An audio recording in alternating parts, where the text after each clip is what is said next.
I'm proud of you guys. You work hard. Yeah. We're going to celebrate with a pizza party. Here we go. Pizza party. What? Here comes the pizza party. Hey. Oh. Pizza party. Club NGMI. We are so glad we made it to witness. I mentioned it before, but it's the triumph of the human spirit. We are hitting roadmap milestones and missing them with an incredible clip. I don't think we did a showdown slate this week. We did one last week. We did. Oh, it was okay. So the roadmap was to do a showdown slate. I thought it was like a perpetual thing. Okay. Anyway, a lot of people got pizza. I'm very interested in Reno to see if Reno gets pizza in New Zealand. Reno hasn't been rugged yet. We'll see. There's a new face around for now, for today, for tonight. XG. What's going on, XG? Not much, guys. I'm just excited to be here today. Can we talk about the intro? I have no pizza yet, so, What? Oh, no. Rugged him. XG's getting rugged, too. The intro was awesome, but who spelled the NGMI wrong? It was like, oh no, I didn't realize that. It was wrong. Don't point it out. That was the accountant noticing that shit. It was NMGI. Did you just boot him? Yeah, he booted him. Yeah. No, it was awesome. Who did the intro? It was great. I did the visual and Jake did the audio. Oh, it was really good. Other than the misspell, but no one noticed but me. No one noticed, so you pointed it out. So. And we wouldn't have noticed, but now I know now everyone knows about it. Yeah, I think we keep nice it one, personally. I don't think we fix it. I think we leave it. Oh, it's way better that way. Yeah, it's an inside joke. We keep it. All about it. Babs, now you're next up on my screen at least. What's going on in your world today? Nothing. It's Canadian Thanksgiving, so that was busy. I actually probably for the first time in I don't know how long didn't mint anything today, so that was weird. Tried to spend some time off my phone a little bit while also checking my bags when I could. But no, it was good. That's what's going to happen with me. Busy weekend because of everyone, all the kids at home. Hold on, it's busy when all the kids are at home. It is. Like today was holiday, so my son was at home rather than being in daycare. So extra busy because you got all three. So I understand now. Yeah. How about you, Trey? You got it. The kidless wonder. Busy day for me. I was traveling. Flew down I'm getting a to. phone call. I'm pretty sure it's pizza, so you guys can drive this. Didn't you already get yours? Yeah, I'll tell the whole story later on. I'm not got joking. it. He's probably getting mine too. Yeah. He delivered Babs' the Dangy. Look at this guy. Look at this guy. The guy. address on my order. I was like, I'll just take two. Yeah. That's exactly what happened. Unbelievable. But I flew down to Florida today. So I'm hanging out in Southwest Florida down here in Fort Myers. My parents got a condo down here. So my birthday is coming up here in a couple weeks. So I'm going to spend the next couple weeks down here with the fam. Enjoy the nice tropical weather. Nice. Yeah, I didn't really mint much this weekend. I hopped into the mice on toads that you guys were all. Everyone's just saying, yes. Imagine not having a mice on toads. And I'm pretty sure every toad bought after mine was cheaper than the one that I bought. But I was using my phone, and I didn't really have great service, so I wasn't sure which ones were going through. So I just would try to buy a different one, just assuming it didn't go through. Then all of a sudden, I had 5 of them in my wallet. So hopefully, that is dangerous. One day they'll make a run back up. It was a lot of fun. It was a lot of fun, at least. But yeah, that was a blast. We got pizza. Night. We got more pizza. So Pizzatime.xyz, they're the goats. This is incredible customer service. I don't even know where to put this pizza. So long story short, I went to go pick up pizza and people didn't believe me, but the pizza place in town does not deliver. They just don't have drivers to deliver. So now my dog's going nuts. Hold on. Oh, nope. Wife got it. Okay. So they don't deliver. So they said, okay, go pick up your pizza at the store. And so I go pick up the pizza. It's all great and fine. You can check out, there's a little short on our channel of that experience. So then I get an email about 20 minutes ago. oh, good, we reordered your pizza because we saw that the order got canceled. So to get a pickup order, they canceled the delivery order. So Pizzatime.xyz was like, oh, Dangy Wang did not get his pizza. Let's run it back. So they ran it back from a pizza shop literally 30 minutes away. And the lady was like, y'all don't have Papa John's down here? Like, apparently not. So she drove a half hour away. She got a good pizza. So, yeah. So you got so two pizzas. A lot of people got 0 pizzas. Is that correct? Well, and I paid for the first pizza out of my own pocket, just to be clear. But yeah. Okay. Okay. So they didn't actually send you 2. This pizza is token pizza. There you go. It's way better. This than pizza is pocket pizza. Not the pocket pizza. Do you see a difference? No. Okay. How do we Which get one around tastes the horn? better? Oh, good point. We went around the horn while you're enjoying your delicious pizza. I love it. XG. Okay. XG, when do you want to close that raffle for that 101? Okay, I'll send it one more time in the chat, and then I'll close it up in like 10 minutes afterwards. Yeah, throw it in the chat. Perfect. 10 minutes in the chat. While we do that, we're going to go ahead and I'm going to pull up what that 101 looks like, just in case you haven't seen it. Let's see. So, big mints this week. We had the Mecca raffle. Babs, I know you have hot takes about this raffle idea. What are your takes on like the raffle mechanics versus gas wars, etc.? You have to listen to me rant. We've kind of talked about this before, but I hate the raffle. And main reason I hate it is it eliminates people that really want something, the chance to get it without having to pay ridiculous, secondhand fees, right? Like I actually wanted a Mecca. Like, I thought they were cool. I would have loved one. And I would have liked the chance to, pay in gas what I wanted to pay for it, right? Where, if you miss out on the raffle paying, 7 ETH for something that you want, like it's not really, you lose all the EV opportunity at that point, right? Like you're owning it to own it because you like it, which, I'm not in the business of doing that.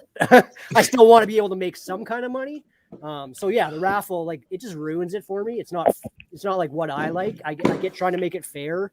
If you're trying to make it fair, why are you giving everyone 2?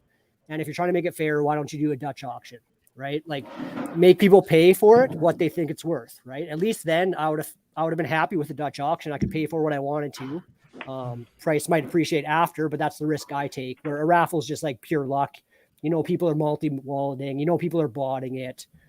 It kind of just, trying to make it fair almost made it more unfair in my eyes. So that's my take. I'm with you on the 2. That's for sure. I don't understand why you would need 2 of them. Yeah. That's wild. Trey, where do you stand on the gas war raffle debate?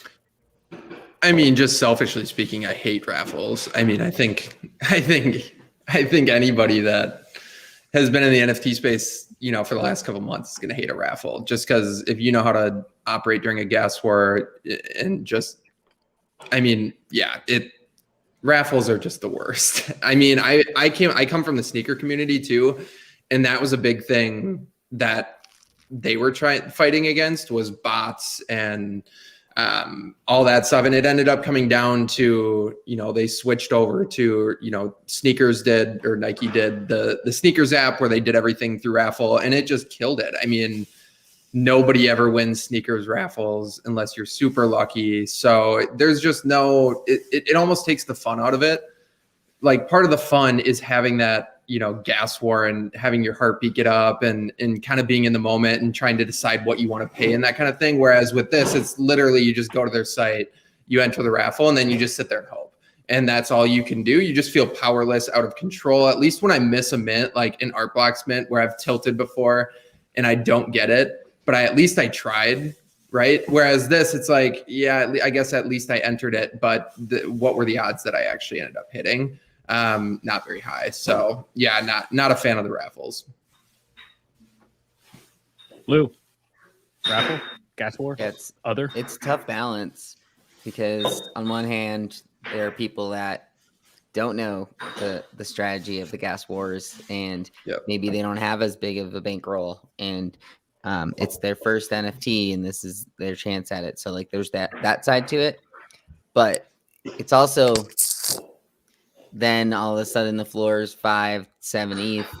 And now those people that got essentially 5 free ETH, so it's a really weird balance where it's like an actual lotto ticket. And that's what happened with Top Shot when they switched to that. I need to go get my pizza. Sorry. Oh, nice. So he didn't get rugged. He didn't. So yeah, like Top Shot did that, and that takes a little fun away, but I don't think every NFT is going to be doing that. So that's the nice side of it. I think this one they had 200,000 people. In that sense, like this might have been the fairest way to do it, unfortunately. What about you, XG? Yeah. You raffle, gas war? I did not like the raffle. Like if Mekas would have dropped like a month and a half ago, like everyone in our chat would have been all over that. We would have been winning that over some of the people in that Meka chat. Like, which I can see how that's unfair to them, but it's like the raffle makes it like very unfair to everyone in a way. Like they're trying to be fair in a way, but like because people are gonna bot it, people are gonna multi-wallet it, so it's gonna become like very hard to the people that are trying to be fair. So I think the raffle was not the best choice. I think like a Dutch stealth option, like a stealth Dutch auction drop would have been the best. But Trey, I'm sorry for cutting you off. No, you're good. I think, and I don't want to take away from the fact that, there were some cool stories, like people that told their friends to, get 0.4 Ether so that they could enter and have this be kind of like their first taste of NFTs. That's really cool. If those people did, hit, it's their first NFT. Now all of a sudden they're sitting on like 35 or 40K that they otherwise never would have. So that part of it is definitely cool. And I'm not taking away from that. It's just when you do a raffle, I think these, like you said, XG, I mean, they try to make it fair. But I think it's naive to think that it is going to be fair. I don't think that there is a perfect system for any of this. If there was, then Nike and Adidas and a lot of these other massive retailers would have figured it out by now. So I think a lot of these projects just try and get way too cute with the way that they drop stuff, and then it ends up going a lot worse. This one seemed to go relatively well, to be honest. And I think they did a decent job of preventing multi-walleting through Twitter verification. I know that when I signed in on, my multiple Twitter wallets, it asked, I had already verified them and they had asked me to like re-verify the phone number. So I couldn't even do that. So it is what it is, not super disappointed that I missed out. But yeah, the raffle system is just like, it's one of those things. They try and make it fair, but it just ends up not being that fair. That's why this is going to be a very dangy comment. I'm very interested in the ethnology drop just because they've worked with Andy for months on it. And it's a buddy of his that at least is on the project. So I'm wondering what the game theory is on that drop and what that's going to look like. I did just see for ethnology, they're doing a Woody's-esque burning versus holding game theory idea for the mint pass. So that's pretty neat. Yes, Tony has the important part. We are whitelisted. So yeah, we are in there. Yes, you can either burn the mint pass to get the actual NFT, or you can hold it to possibly get a one-of-one rarer item. So that's pretty exciting. Babs, we need a pizza report, sir. It's good. Yeah, no, I'm happy. I'm usually a thin crust guy though, and this one's like really thick. Can you show the people? It's got a lot of pepperoni, like it's very thick. You know what I mean? So like I don't know, like it's a lot, but it's good. Whoa, that's close. Did you get the cheese? Yeah. Oh, nice. Wait, holy cow! They just loaded that. No, I have never seen so many toppings on a pizza before in my life. That's how they do it in it's Canada. Full of meat, I guess. Yeah. Yeah. Good protein, but it's good. No, thank you. Thanks, Dangy, for organizing it. Yeah. So I missed part of the Meka comments. So Dangy, like you hit, and obviously like that's amazing and exciting. Yeah. So are you holding one till reveal? Like, do you feel good holding one? Do you think the floor is going to crash? Are you just hoping mainly for the rare lottery? I want to list it, and part of that is, my saying has been de-risk. Oh God, just whisper de-risk into my ears, and then I get excited. Yeah, can't wait for you to pull the a 1 of 1 that you sold at 5 ETH, and then it sells for 200 ETH. And wait for my wife to FUD that too. Like she hit me with that toad thing. It was like, oh yeah, like that toad. Wait, she knew how much the toad sold for? Yeah, no! Oh no! Why did you tell her? Oh no! Because and then I had to tell her like, no, like that legit hurts. Like that is a bad feeling, and I don't want to hear that again. But yeah, it's I think I'm trying to sell it pre-reveal. I sold one at 6.9. Very happy with that. I have one listed higher than that right now. Thank you, Trey. So we'll see what happens. I do like the art. I do think it could really pop and be legit life-changing. Although we're already there in Dangy Town. More to come later, I think. But really, really life-changing for us at least. So there's a chance there. But I do think it'll be a deep U, like Babs has been saying. I could see it get down to 2 ETH, I think. Yeah. It's like, however, why is it as high as it currently is?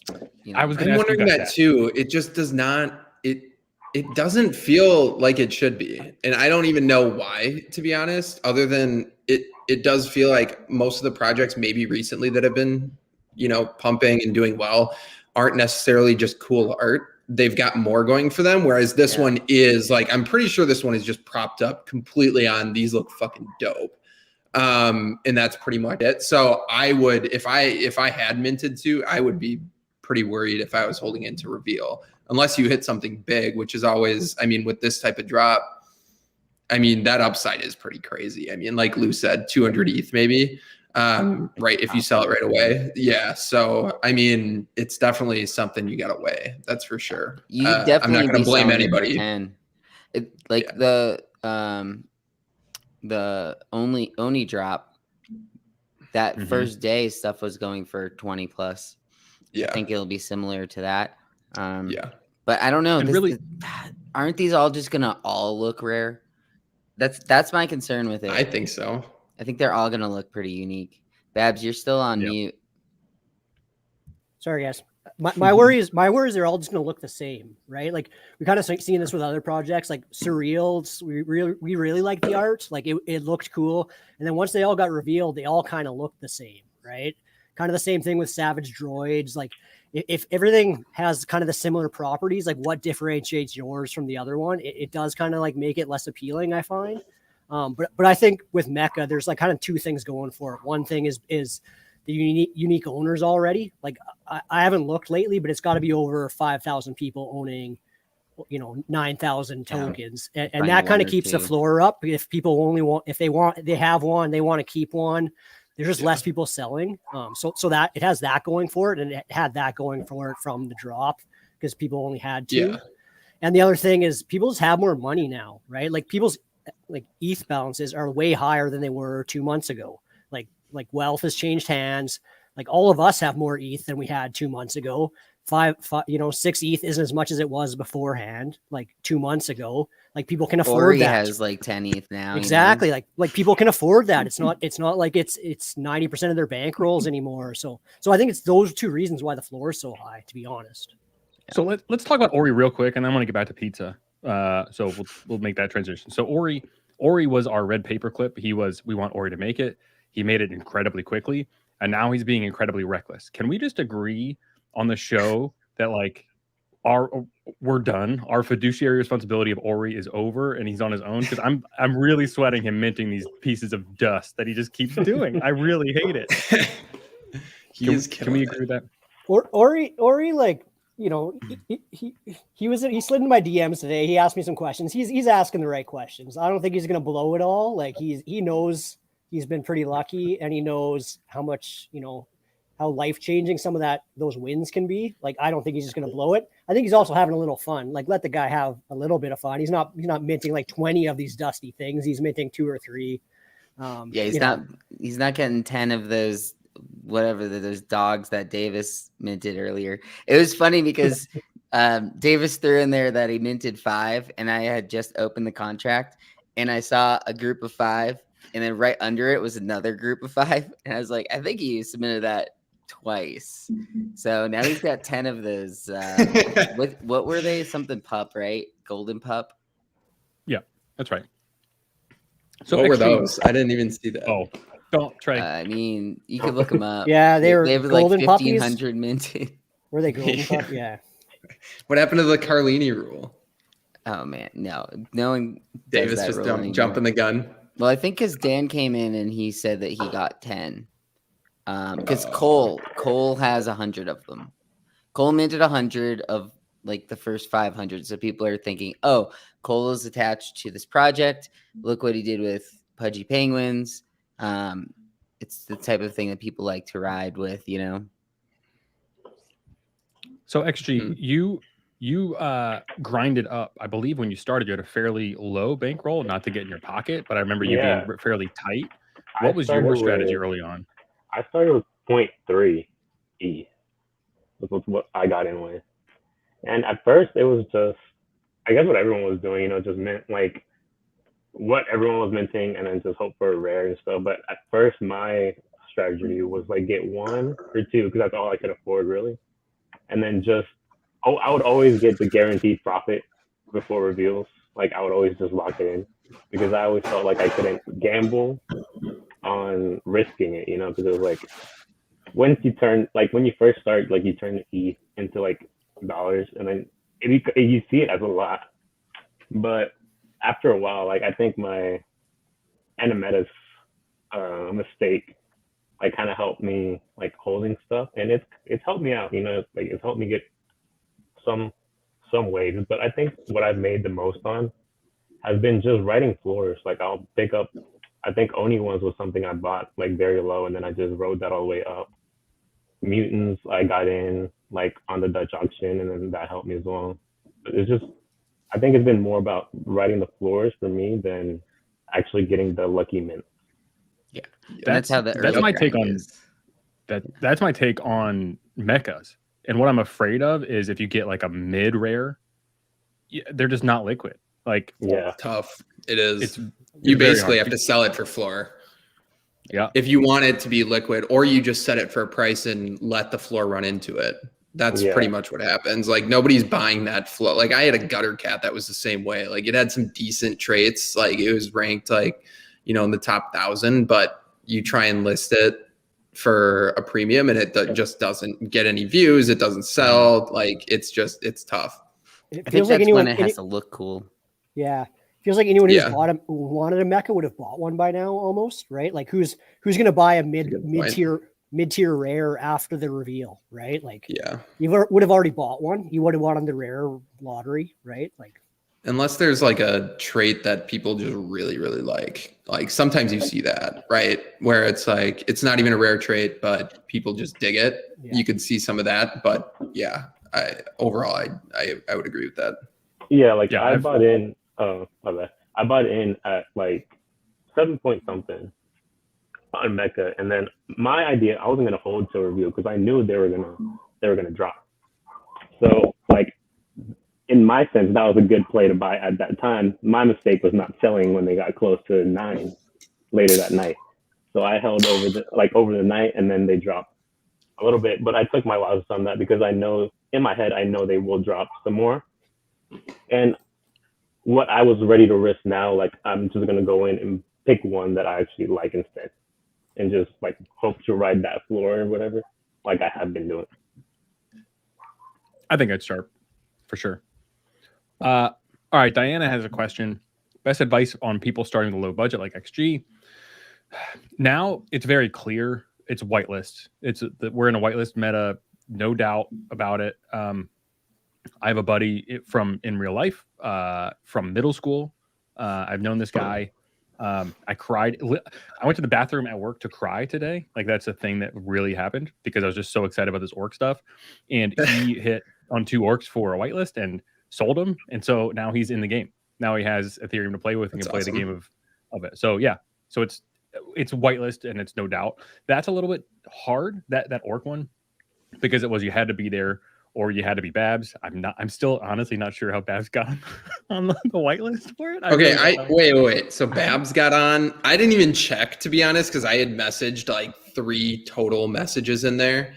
And so I didn't even look today. So I'm not going to go back and look and see if I was on that whitelist because I have a feeling I did look into it, meaning I'd probably just passed up like 7 ETH or something. So that was me. Like I was just so mad. I didn't think I got on the whitelist. I was mad. I hated the orcs. Like I didn't talk. I didn't get on the first whitelist because I didn't say GM, right? Like I said no messages, so I missed the whitelist.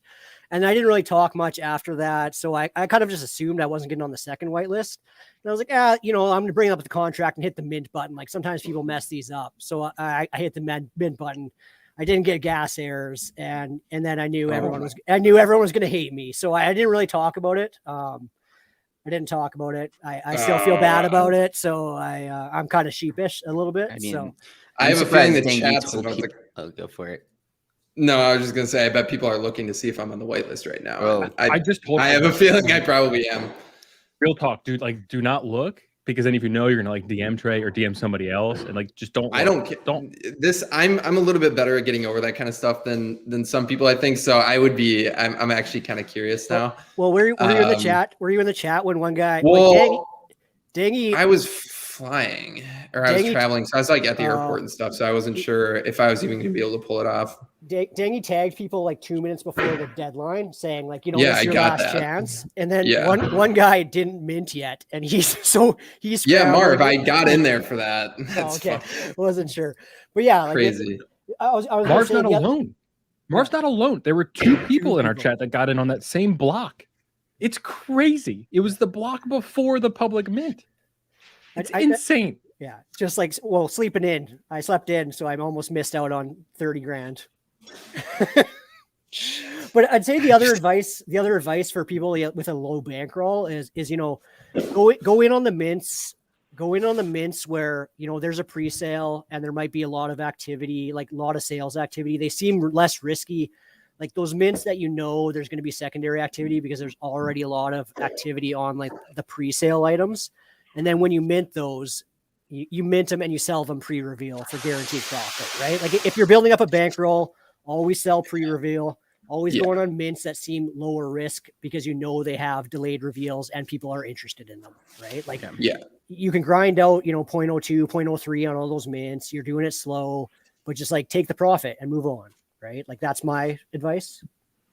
You have to. I'm helping some people. I'm helping some friends in real life try get into and trying to give them advice, not telling them when to sell, but recommending like, hey, you need to recognize like there's so many mints and so many opportunities to make money on different projects almost every single day in this space that it is so important that if you do hit on, you mint something for 0.05 and then it runs up to 0.5 or something like that. I was selling that every day of the week back when we were first starting off. And I think it was easier back then because it was a lot easier to identify which projects almost every project was hitting back then if they were somewhat competent. But you got to take those wins and just not look back. Like you can't afford to hold and wait for that moonshot, even if it is going to be a 2 or 3 week hold. Like that's too long. In my opinion, you should put like a target. So, generally when I do them, if I have a 0.08 mint, my target is generally at least 0.2 to sell it. Yep.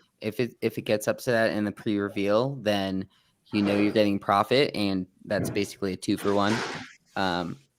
But I also am a little different than some other people in the chat who will list, if it doesn't get up to 0.2, they'll list it at 0.12 that first day. And I like to wait it out at least a day or two, because sometimes people haven't heard about it yet, or it just finished minting, so there's just new eyes on it. And then a lot of times you can tell based on like the art and the devs if it's something that's going to go up or not. So I like to wait it out a little bit. People like to FUD that first day right after the drop because they missed out on the mint, and then they're just are in that Discord and talking shit and that whole thing. So then, it's just a domino effect negatively. Pizza question. We're going to go around the horn. Crust. Thumbs up or thumbs down? I'm a thumbs up on the crust. What do you got, Babs? Yeah. Do I like crust? Yeah. Yeah. Thumbs up. Yeah. Trey? If I could just order pizza crust, I would. That's the correct answer, by the way. What do you have, Augustine? I love the crust. It's thumbs up to me. Bunch of crusties. I'm surprised. Who's anti-crust? Yeah, I don't. I mean, if you're anti-crust, I mean that's Don't have you're the children. antichrist. Children hate the. You called my daughter the Antichrist. Thank you, Trey. Noted. All right, XG. Tell us about this piece that you have. Let me get a link to it. I'm curious about like inspiration, history, where it came from, anything like that, and then I'll put it up on the screen for the people. Well, And then we'll do a wheel for it. Yeah. I don't know. I've always been like into that whole like space art type of vibe, I guess. And I guess I've always had that type of inspiration from it. But I think the title of it is like also meaningful to me. Like I think the collection title, which is in Spanish, which is what my first language is, it's called El Principio, which stands for the beginning, you know. So this is like I want to grow as an actual artist inside of the space, not just be someone who mints and flips the NFTs. I want to be someone who makes stuff that people want to collect and actually hold. So this is just kind of like where I'm starting. No real inspiration behind it besides like the whole space like vibes to it that I've loved forever. That's it really. Yeah, your aesthetic is very bright as well in most of what I've seen of your work. Like it's very high contrast, I guess is a way to put it too. Like you got a dark background with neon stuff going on. The jellyfish is interesting to me. So are you into like sea creatures, or like what made you bring that in into the fold here? It's just something you wouldn't expect to see there. Like, right? It's just an astronaut. It's like the most random thing that you would not expect, yet it still catches your eye. And it feels like it kind of belongs there in a way, you know? Yeah, I love it. I think this is great art. Legitimately. Babs, does this pass the wall test? I love it, actually. I actually really want to win it, and I'll be mad if I don't. I know we shouldn't want to win it because it looks like it's rigged, but, fuck those guys. I'm winning. I mean, you are, Team. and that's the funny thing is Babs is going to win. Yeah, Like, throw out. I think we all just know that Babs is going to win at this point. Yeah. All right. Let me get this wheel going, and then we'll actually share for it. So, XG, thank you for all your work on the show, behind the scenes, doing visuals for us, doing some video work for us. I think we might have said this before, but we said, "Oh yeah, who wants to do like video stuff?" And you're like, "Great." And then we hop in a DM, and then you make this intro for the show, and we're like, we're just random dudes that wanted to chat about NFTs, and this intro is legit. Oh boy. So thank you for forcing us to be less than terrible, I guess. And the token. It's his token. Yeah, I can't forget the token too. The token's awesome. The intro's awesome. I'll always appreciate it, X. Why are there two Dangies? I put that I have one token, XG. We know you have Why more you than you're one. lying? Yeah, but I just want to. But I didn't want to win because I don't. Just shuffle the order. Belair has two tokens. Yeah, shuffle it like 5 times. Are we happy now? Is this good? Yeah. All right, you ready?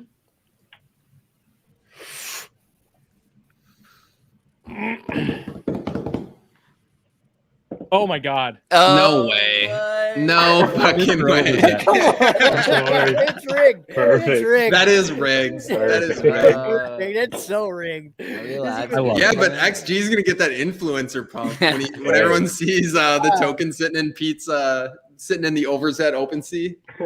Simply incredible stuff. As we know, we're just glad it wasn't Babs. That's for sure the case. Okay. Actually, question so in the other chat. Yeah, if you want, fire away.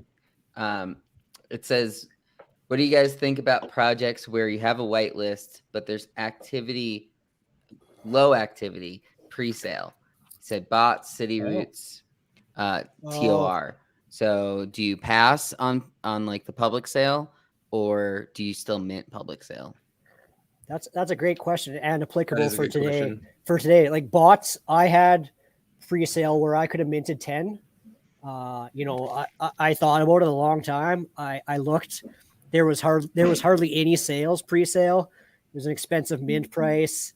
some people posted pictures of what they minted and they all kind of looked the same. They had way too many traits. You couldn't tell what was rare. I bailed. I didn't mint any. I just thought it was too risky. Wasn't worth it. Like there wasn't a ton of pre-sale mints. So, like if that changes in the future, I can mint the public sale, but like, it's just not worth saving a little bit of gas for the risk of me holding, a 1 ETH bag. Right. Yeah. I did the same thing. I think in that situation, I'm probably doing like 2 or 3. I've been doing like 2 or 3 of like 3 is kind of like my magic number now. I've been doing 3 of a lot of projects where it's like, and I think part of it is just because I want to be in on the fun. If some of these projects do just, pump, like it's so fun to be in a project when it's just going nuts and the Discord's going nuts and, you can go on Twitter. So I've been doing like a lot of, if I'm not super confident in a project or I don't know what it is, or it just gets posted in there and like it's about to sell out, like about to sell out used to be a good indicator that I should ape, 2 or 3 months ago. Now it's like, just that's the baseline. You need that to happen in order to mint. So I've been doing like 2 or 3 on some of those ones. And then, not a huge hit if it crashes, but then, I've been holding those. So like I still have 2 mutant cats. Mutant cats was a perfect one. I didn't know what it was. Came out, minted 3, and now I sold 1, and now I'm just kind of sitting on the other 2. And it did well for me. So I'm losing on some of them like that, but on the ones that I can afford to hold, it's working out. So that's kind of my strategy on those ones is, mint 2 or 3 and then just kind of play that game. But if you don't have as much liquidity, then maybe hold off on the ones that you're not confident in. I think that you really do need to be focused on your conviction if you do have that low bankroll and really focus on projects that you think could be a really good ROI for you. Yeah, like I would normally mint 2 or 3, but my worry with bots is I didn't even know if it would sell out, right? Like, yeah, it minted like the pre-sale was so slow. Like someone in the chat brought up Boss Beauties, like that minted slow in their pre-sale and didn't have a ton of sales action. But the difference there was Archic was in the Discord and pumping it, right? So like that one you knew was going to sell out. Where I'm just not sure. Wasn't pre-sale same day for that one? It was like an hour before. Yeah, it was. Like I think you had 6 hours to mint, but it was basically the same day the public sale opened. Where bots I think is like another 24 hours. But yeah, I think it just depends, right? Like I'm a little bit more worried that we're in a little bit of a wintry period. So like that's why also I didn't mint bots is kind of that double. Like if it was summer out, if it was summer, I was minting 10 if it was 2 weeks ago. But now I'm just kind of playing it safe, I guess. Yeah, I guess you could mint 10 and then this is no shade, and then play above the floor and then make your 1 or 2 ETH and then move on. That was a great play just a little bit of time ago. I think it's time. I want to bring up the man, the myth, the legend, the Toads, the stacked Toads adjacent whisperer for at least 48 hours, reviving stacked Toads, Mr. Gump Skull. Welcome to the chat, sir. What's up, guys? Pretty good. How about you? Gump, what is that on your shoulder? I got a little toad. Yeah, come on. Oh, he's so on brand. Yeah. I love it. I mean, if I'm gonna pump, I gotta pump, right? You're damn right. There wasn't a lot of pumping going on today, though. I gotta say. No, I kind of missed that. Yeah, that was. I remember checking OpenSea a few times throughout the day, and everything was stacked toads were not doing great. And then there was all the beanie talk, so we'll have to catch up on that. Yeah, it was. We can get there, but it's been a tough couple of days for the team, or the Toads team, not me. But let's get into that. What has been tough about the Toads team? Okay, so night 1, they sell out. I don't even get a mint. I have to second guy. So I buy. Well, Nate, shout out Nate, got me 3. Second guy a few more, and then I see floors dropping. I don't even remember if there was a liquidity pool or not. But so I DM Dean, one of the devs in the Discord. I'm like, hey man, this thing's gonna die if you do not do something right now. He's like, well, what should I do? What should I do? I'm like, just give the people a little taste, a little announcement. Say this is coming, and it'll fly. And that worked, and that's the end of what I was able to do after that. You're washing your hands of all responsibility. No, I'm not. I mean, I could pull up my DMs right now. I DM this Mike guy and Dean like 2-3 times a day, and I get fewer responses than I used to. But I DM'd one of them today. I'm like, bro, you guys got to work on the announcements because you're just scaring. You're spooking people. So yeah, I'm working on it. They kind of remind me of the exoplanet guy who, when he would do announcements. Oh my god, I forgot. They're bad. No, not the planets. It's like they bad. don't think about what they're saying first No. and how like it's. Oh yeah, well their announcements are more like, yeah, we might do something. Let us know if this sounds cool. You know, that's kind of how their announcements are. Or it would be unfortunate if OpenSea delisted us. Yes. Yeah. Oh, really? Would it? why Well, are No, yeah, That would you suck. got to be like, no, we're fighting that tooth and nail. Like, we'll be knocking on OpenSea's doors if they try and delist us. That's what they need to hear, and that's what Beanie is so good at. Like, that was my thing. Was we've had this conversation a lot. The whole delisting, and we talked about this in that chat a lot. It's like if they delisted every staking project, we're all dust. Like everyone is dead. Kongs OpenSea get is dead. OpenSea's dead. If Yeah. Kongs get delisted, we're all dead. So that's not. It could happen, but if it happens, we're dust anyway. But two, so I didn't have an issue with them addressing it. What I had a problem with was the language, which was, well, hopefully it doesn't happen. It's like, well, no, you need to tell them it's not going to happen, and this is why. And that's why I said to Dean, didn't get a response. Anyway, I feel like I have this burden on my shoulders to pump the toads, but it's been rough. It's been rough. I love that. I've been out of the dating game for a long, long time, thank God. And I feel like Gump, you're just getting like ghosted. Like she's sending you a message or he's sending you a message and you're just not listening. You just keep firing ideas back at poor Dean. And just The last message I got from Dean was a booty call at 3:45 in the morning, which was, "We love the toads." I'm like, well, yeah, I love the toads. That was a couple days ago, but man, it's been tough. I'm still holding on. I think I'll be fine unless these the ether monkeys get them, but I don't know. Do you Gump, do you worry that there's going to be, and like I'm a big toad holder, so like this is hurting my bags, but I do worry that there's going to be too many staking copy pasta projects coming and it kind of just dilutes the whole pool. Like I still have 8 stacks. Like I'm hoping the toads make it, but like, are we worried? Bamboozlers came, Ether monkeys came, like there's a moose thing today. Like I'm just worried that like it's going to get worn down. Well, it's like the loot meta, which was a week or two, where it was put out 6 lines of text, sells out, you can 5x right after the drop, and then that died in 2 weeks. I think this has a little more life in it, only because you're telling people you can earn more by holding this thing, whereas loot, it was just the JPEG, which is buy it, sell your 6 lines of text, move on. So I don't know. I am concerned. Look at like I just mentioned, the ether monkeys. They literally said you can stack 3 monkeys and stake them. The only differentiator was the extra banana you could buy, which I'm a fish and I bought one to get 7.5x your reward. So the meta will be gone eventually, especially if OpenSea enforces their terms of service, which they won't. So yeah, it is concerning. Wait, Gump, you believe that these are against terms of service for OpenSea? No, they are. They all are.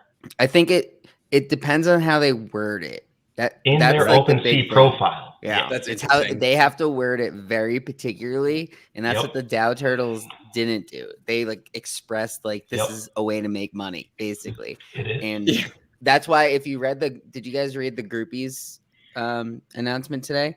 So in there they Strictly stressed that this has no economic value, like that whole thing. And It's so strictly now they're for all utility using and this word. art is what Utility they token. Oh, we love it. Yeah. So Utility you can token. reinvest Groupies. it in the project, Yep. but you're not doing it for your own gain. Can I ask a very dumb question that I'm going to represent probably the dumb people that are watching? What is a security? Can you define a secure? Can someone define a security for me? Because we all talk about that. Can't be a security. What does that mean? This is a tax stream. Don't Maybe. pay your taxes, guys. Not financial. Anybody? Secure. Trey seemed most eager. I don't know. I have looked it up. I mean, I have a degree in finance and economics. I should probably know it. But it's one of those things. I guess I don't want to try and define a security on stream, I guess, but the way that I look at it, I guess, is you invest in something and then you expect there to be a financial reward involved. It's obviously a lot more than that below the surface, but in general, that's kind of like, and I was thinking that when some of these projects, or I think it was Tiki came out and they were just like, yeah, we're going to give you 50%. Like we're going to give back 50% of these, 50% of the secondary sale revenue that they generate. And I was asking everybody, I was like, is this not like a security? And so I guess I'm not really sure. But in my mind, when I kind of go through like the Howey test and everything, it seems like you're investing in this Tiki thing and then they're promising money to be sent back to you. But Gump, why don't you jump in? So your definition of security was extremely close to the dictionary and the SEC's definition. The key differentiator right now is the IRS and SEC treats NFTs as property. So they treat it like, sometimes this is a state thing, but like if you have a pet, the state and the government treat your pet as property. So they don't treat it the same as a stock or a bond. So that's why I get really heated during the tax conversations, which is a different day. But I'm going to treat it how they treat it. So that's why I don't think yet the staking projects, to go full circle, are under fire now. And I was talking to Babs, like if OpenSea is going to go, if the SEC said you got to take all this stuff down, they would literally go to the Supreme Court and be like, you guys say these are property, not securities. So there's a lot of issues that can happen, but that's the game. That's the game we play. Well, and I think that's why we are, I know there's a lot of watch trading talk that goes on, because when ETH drops, everybody's talking about watch trading. That is why we can't even do that, is because ETH and Bitcoin and most of these assets that we're trading are not considered securities. They are considered assets, and therefore they are not, they don't have to abide by, you don't have to abide by the same rules that, other people, these big financial firms do when they're, trading stocks. It's different than that, which is why we can sell ETH and then immediately buy it back, so we don't lose out on the gains or whatever it is. Well, we're talking about the token. We're not talking about the NFTs in this case, right? So isn't that the NFT? But still, Security is basically a financial instrument that is either debt or equity. It can be traded. It's ownership in either debt or equity. So that's kind of like where tokens, if you're saying it's to make money, it is a security. Right, like if the sole purpose of the token is to make money in a project, its legal definition is security. Where that's why Groupies today was trying to stress that it's a utility token. You're using it to to buy future art, like that changes it, rather than we're strictly using this token to generate stack, which we can trade on Uniswap for more ETH. Like it's a little different, right? Like if you're getting into the logistics of it, that's where you get into the trouble situation. Well, this is my last comment on the topic, but I listened to a podcast on the way to the game yesterday. No free plugs, so I won't plug them. Do you want a free plug, Danny? Yeah. It was it's called Bankless. Sure you've all listened to it before. Yes. So they had the CEO of OpenSea on the podcast, and they asked him about they said insider trading scandal with Nate, and the first thing out of his mouth was, "Well, I just want to clarify, it wasn't insider trading. That doesn't apply to us." Mm-hmm. So that tells you the mindset that OpenSea is taking, which is we're not securities yet. Yep. So don't on this podcast say insider trading, because he was very, very, very clear about it. So I kind of I noticed that as well. I listened to that. That's not the That's not the token that's given as a result of holding the NFTs. They're two different things, right? But their argument and where it could go in the future is NFTs are an equity ownership in this company, and that company is the NFT provider, right? So like that's where you're going to get into the situation where if the government ever starts cracking down, like we might be in trouble. But that's so far away. Like we'll be out of our bags by then, hopefully. Yeah. Well, that's what I didn't understand with the whole Tiki thing. I was like, okay, so we're buying into this project, and then they're promising to give us back like 50% of these secondary sales. So it just seemed to fit the security definition to a T. But I guess maybe like you guys, Gump and Babs, you guys have both referred to, we're maybe not there yet. Like they haven't quite even gotten to that point where they're probably not even thinking about that stuff yet, or even know that it's going on. Who knows? Ask for forgiveness, offer permission. Yeah. Mm-hmm. Offer permission. Oh, Gump, we'll talk about that later. I want to transition. Gump. Lou, I neglected to, when we were covering NFTs of the week, to go over Knights of Degen. So Lou, you said you wanted to chat about Knights of Degen and the goings-ons over there. I am sorry to say I don't own any Knights of Degen. Not a huge sports bettor, even though I like the sports betting space, and that's my understanding of the utility there, is it gives you access to premium sports betting and sports figures. Frankly, Tiki Barber, I'm sure you're a wonderful person. Don't care to chat in a Discord with you, buddy. Really don't. So Lou, what's been going on with Knights of Degen? Yeah, great way to introduce a project by telling people how much you have zero interest in it. And yeah, so Knights of Degen, they revealed finally after what's been probably like 6 weeks since we've been waiting. Has it really been that long? I think it was 3 weeks between the mint pass and then when it got revealed. Because they did, you had to do the mint pass, wait a week or two, and then they actually did the minting, then wait a week or two. And so now everything's revealed. And I think, let me check, but the floor has been relatively steady. It's about 0.16 right now. There haven't really been massive sales. The top sale is only 4.3, and that was for a 1 of 1.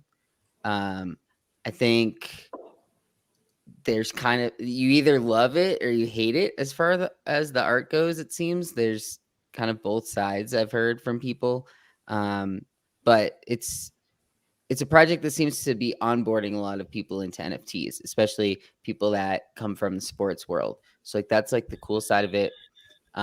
They still aren't verified, and I'm not sure if that's because they don't have a verified contract. Don't you have to have 100 ETH in secondary? Yeah, they have 900 in secondary. Oh, okay. So they have plenty of secondary sales, but I think I read the other day that OpenSea is like holding off on verifying new projects or something like that right now, or there's backlog in it. I think it's just a slower process now because it might have been one of those things where they were, anyone that hit 100 ETH, they just verified, and maybe they came across a few bad actors in that sense. So yeah, I mean, so far, like, it's kind of middling, I'd say. A lot of people are holding, like, it's about a little over 25% holder count. So it's still kind of low. But yeah, I mean, it seems like the people that bought into it are holding on. There's a lot of celebrities and higher end people on Twitter that are using it as their profile picture. So I'm not getting rid of mine yet, I guess is how I'm wording it. I plan to always keep at least one. I think Trey was saying something similar, where I still want to be like a part of what's going on in their Discord. I'm still long on them compared to Anime Ethereum, but I think most of us are. But I don't know. I think they just released at a bad time. I was talking about this during when they were holding off of doing their secondary sales. Is they were unrevealed during a huge bull market, and then they released at the end of the bull market.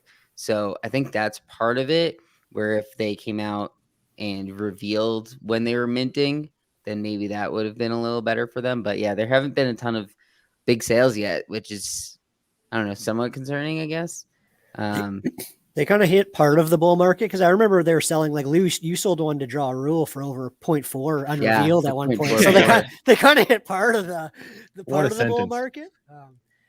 And also, yeah, like I love the Knights. Like, I think they're doing a really good job. Like, the reveal was really smooth. I don't love seeing Drew Austin, one of the people who's invested in it, bought mine, and now it's his Twitter PFP. So every time I'm on Twitter and I see him talking, I have to be reminded that I probably could have sold it to him for twice as much as I did. So that's not fun. But other than that, I think they did a great job. Yeah, and they invested in that football team that it's fan run, and I think that's something that I want to say it's separate team than the one Jack had been a part of before, but it's the same league.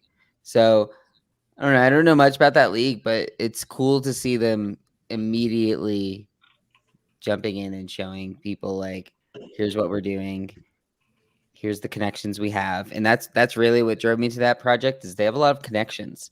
And I think that'll help as far as if they need a boost from something, like they call someone up who's a big name and they have all these connections to sports world and things like that. And I don't know, it's unique in that sense, where you don't see a lot of other projects that are having AMAs with sports players. Trey, do you have a take on Knights of Degen? I minted 4. I still have all of them. I sold a couple pre-reveal and stuff.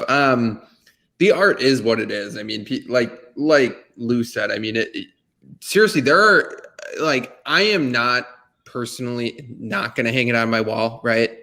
Doesn't pass the wall test for me, but there are legitimately people that love it. So it's one of those things where, certain people love it, certain people don't. It is what it is. But we were talking about this the other day. I mean, there's more. This is one of those NFT projects that feels like it's more for the utility and the community and not necessarily for the art, more so than it is everything else. So it really does seem like one of those projects that could easily get away with, not having the greatest art, in the eyes of the beholder or whatever. So I like it. Like I said, I'm going to hold on to probably, I might sell a few, but I'm going to hang on to at least 1 or 2 just to support Jack and support the rest of the team, just because we do run in kind of close circles with them. So, I'm always looking to do stuff like that. XG, do you have a take on Knights? Did you mint? I actually did not mint. I missed, I think, on the whitelist because I just forgot to sign up for it on the Discord. And then during the public, I was just like, I don't know if I was busy or if I just decided to not go in on them. And I think I've just watched from afar, and I considered going in before that bull run that Baz was talking about, where they got to like 0.4 or something like that, or 0.3. But after I saw them going up, I never 3.5 or 3.6. Yeah, like after they started going up, I never. They hit like 0.5 the night of when people were minting. There's a little game theory going on. Can we just call it the night of the incident? Can we call it the incident in the Discord? That's when I sold, and they were high. For Knights of Degen? Yeah. If you know. They were 0.45. I've sold like 4 of them for 0.45. We've done worse. Yeah. Totally. They have a natural. Someone's mentioned this before on one of these shows. Your first NFT means a lot to you, right? I think they have a natural diamond hand property to them, because a lot of those guys, like someone said, they're onboarding a lot of people. That's their first NFT. Like, they put in $500 into Coinbase, and this is what they minted, and they're into sports or Top Shot, or if they follow Jack, and this is it. So, like, they're not going to sell for 2x or 3x because this is their first NFT. So I feel like that helps them out floor-wise. Definitely. Yeah. All right. Let's continue the pizza party theme. Let's have more of a party. And we compiled some mailbag questions from the group. And so I guess we'll get 2 people to jump in if we're interested on some of these questions. Then we'll go around the horn, see what we got going on. So first, Eric Z is asking a tax question. dude, this is a pizza party. I don't want to talk taxes on a pizza party. We can deal with that later. Actually, Gump, this is a good one for you. I will give it to you, Gump. Yeah. It's not a tax question though. It's Raps tax question. It's Okay. W tax. What about the price of ETH when tax season comes into play? Because as you know, you can defer paying your taxes until April. Not paying, but you can do it even further. Whatever. Most people will have a deadline of April 15th. What has been the price action in crypto between now and April 15th historically? And do you think that'll come into play when we work with NFTs and our NFT money now? The price of ETH it's not relevant from January 1st to April 15th. It's relevant January 1 to, was that a question? I misstated the question. It's not for tax liability. We're just talking price action. Yeah. When will there be a sell-off of the ETH? Before and after December 31st? December 31st, right? That's a crypto storm question. I feel like he'd be really good at answering that. It usually does sell off in December. Yeah, I've seen him mention through. But also quarter four. I mean, Q4 is usually the best. Historically, has been the best for crypto returns up until this point. Correct? In my head, like if you think about it, a lot of us like have made quite a bit of money trading NFTs throughout this year, and if you've never cashed out ETH to actual cash, how are you paying that tax bill? Like keep that right. Like there's probably a lot of people in that situation who, maybe have been trading NFTs since, March or April, have kept all their profit maybe in Ethereum. And what do you do when you file your taxes and you don't have any actual cash, right? Like, I do think there's a likely scenario where a bunch of people have to sell off in December. So, But here's the thing though, is Q4 is the worst quarter for traditional equities anyway. So it's no different than your stock market, that your 401k or your E-Trade account free float is. The difference would be people aren't constantly selling those stocks, right? Like, so they're not realizing capital gains. Every time we buy and sell an NFT, every time we sell an NFT, we're realizing those gains, right? Where if you're just holding stocks, like you don't need to claim taxes on them if you have a price appreciation in that stock. It's only when you sell it, right? Do we need to claim it if it's not reported to the IRS? No, this is That's not. a different question. We're not doing that. Let's assume the majority of people are claiming Gump, and this is a price action question, not a tax question. I know. I'm kind of on Babs' side. I could see us taking a pretty big dump as we get into tax season. Jesse has a good point. I probably have told this story before. I remember buying Bitcoin with my daughter, who's now 4, as a newborn, a 3-month-old, her in my arms, me at a Christmas party at the top at 20K. So I was there like I didn't know what I was doing, but I bought them. So yeah, the top, and then ETH followed shortly thereafter, and then altcoins followed in February. So that's the historical action. That is not Jesse saying what will happen in the future, by the way. So yeah, I think we could see a sell-off. It happened last year too, where it came up at the end, but then it like really went off start of the year. So I think in a sense, some people hold off on buying in at the end of the year, maybe not as much of like selling off, but I think you wait and buy in January was what happened this past year, at least. So I think it'll be a mix, because I'm sure it'll get touted, basically what Babs said on, well, if you don't sell off any, how are you going to pay the taxes? If you have thousands, tens of thousands, let's say, then you might not have a liquid USD balance of 2,500 or whatever. So it's going to be interesting. Luckily we have, about 12 weeks left in the year. So now's the time to start thinking about it for sure. That's right. That's where you want to front run them for sure. I saw a tweet from Ledger Status from Up Only with him and Kobe. He talked about this in that tweet. He said there's one important trade left this year. I call it the tax trade, and it's trying to figure out when to make that trade and when to kind of front run everybody else. while also like, I think a lot of people in NFTs specifically are going to be like, I think we're sitting on a lot of potential losses right now. If you've been minting volume here over the last 5 months. So I think a lot of people might be trying to time like, hey, I'm going to sell a lot of my shit NFTs that I'm going to take losses on here in December. And then they're going to try and sell a lot of their bigger, maybe if they are looking to liquidate, sell some of their bigger NFTs that they're going to take gains on in January so that kind of cycles next year instead. So it's kind of trying to ham and egg it. In terms of what, I haven't sold anything yet. I haven't really come up with a plan on what I'm doing. We'll see on that, but I'm definitely starting to think about it right now. I'd like to see it get above the all-time high first, but we'll see if that happens. I'm just kind of trying to see how it plays out here. I still think we got a little bit of time, but not a ton. So like ham and eggs refers to things that typically go together and are difficult to separate.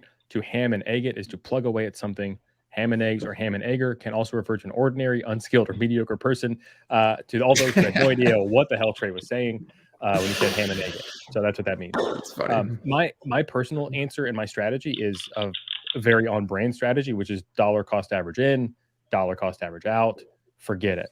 So take profits when you feel like it, when you just want to take profits into USD, you want to buy a deck, you want to buy a house, stuff like that. If you're fortunate enough to do so, just take. Sure, some people might be able to.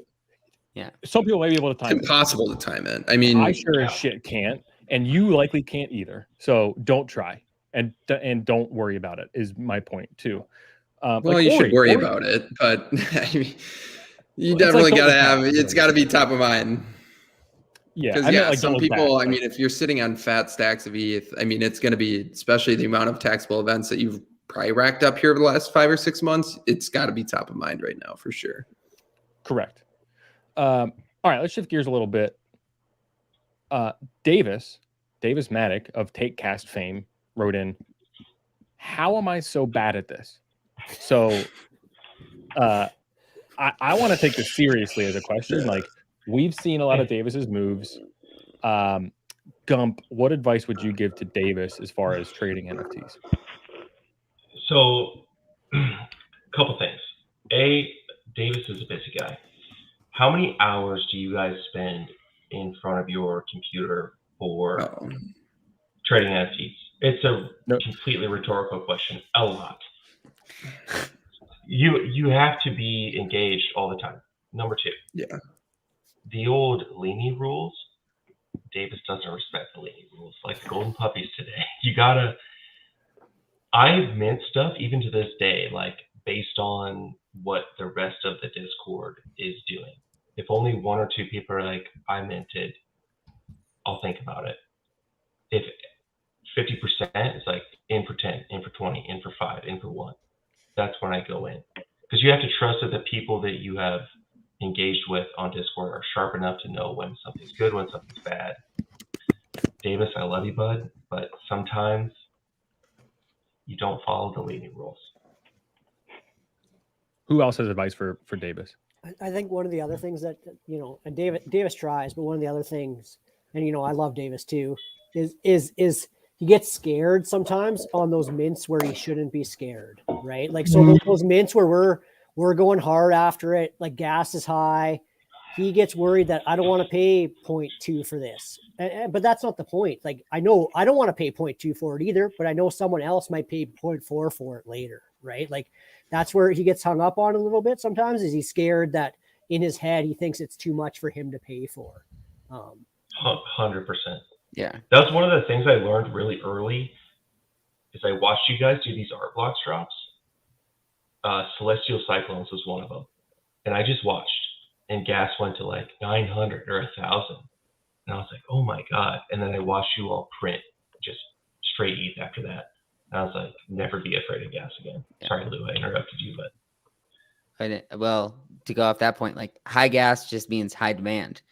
And high demand means more likely to sell it in the future. So that's where FOMO is highest as well.